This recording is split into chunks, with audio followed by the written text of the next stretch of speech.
కదా. ఏశావు విసర్జింపబడ్డాడు దేవుడి చేత. ఎందుకు? జ్యేష్ఠత్వాన్ని గుర్తించలేకపోయాడు. అంతేకాదు తన యొక్క జ్యేష్ఠత్వమును తృణీకరించాడు. దేవుని కృపను పోగొట్టుకున్నాడు. మనము ఇలా ఉండకూడదు అని దేవుడు ఈరోజు మనతో మాట్లాడుతున్నారు. ఇంకా మారు మనసు పొందే అవకాశము లేదు.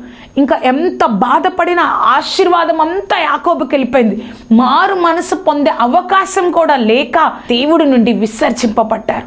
నువ్వు నేను కూడా నీ విలువను మరిచి ప్రవర్తిస్తావా? మనము కూడా దేవుడు చూస్తాడు. కృపాకాలం అనుకుంటాం, దేవుడు చూస్తారు కానీ ఎన్నిసార్లు చెప్పినా లోబడే నొల్లని వాడు హఠాత్తుగా మరణించినట్లుగా హఠాత్తుగా ఆయన చేత మనం విడవబడతాం.